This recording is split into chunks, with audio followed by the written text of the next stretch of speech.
to the players and Clarence and Apple. Sa SEA Games, definitely Philippines yung pinakamahusay. But come Asian Games, we have yet to won a medal there, no? And now baseball will be going back to Olympics. With Coach Vince here, do you see something that could achieve these missions from you sa bagong players ng baseball team? Actually, last Asian Baseball Championship, we're pretty close against Chinese Taipei. We ended like 2-1. So, yun, maraming nagulat. Like Japan, Chinese Taipei, and Korea, nagulat sila sa naging performance namin doon. Then, siguro, for us, parang malaking bagay yun kasi parang parang naging encourage sa amin yun para parang kaya pala namin na makipagsabayan sa powerhouse ng Asia. Yun nga, tulad ng sinabi rin ni Coach Vince kanina, na mas magpo-focus kami sa kung ano yung kayang gawin ng Team Philippines kaysa matakot kami sa mga kalaban namin. Since ganun nga yung nangyari last Asian Championship na kaya pala natin. So siguro yun yung naging fire din na mag-prepare kami para next year siguro mas may chance tayo na talunin na natin yung Big 3 teams or Big 4 teams sa Asia. Last question.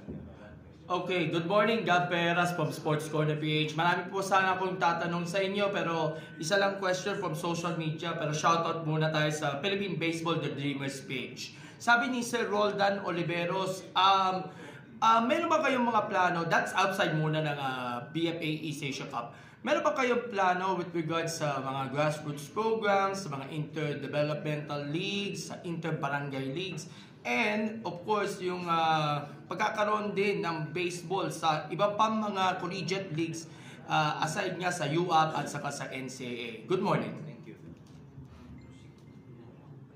Well, pagdating sa mga grassroots, I think we almost covered the whole Philippines, and the whole Philippines has the opportunity to participate in our grassroots programs now. Our grassroots programs are headed by two organizations, which are Little League and Ponies. And they start from as early as 8 years old all the way till 16. So lahat naman pwedeng sumali sa mga tournaments na yan. And it goes from city to region to regional and then to national. No? So you just have to contact your the regional director of Little League or Pony or the charter, and then different LGUs have also participated in our tournament. So bukas yan, and you can encourage your sons to come and participate. Go to your LGU wherever you're based and find out how you can have your son participate in tournaments.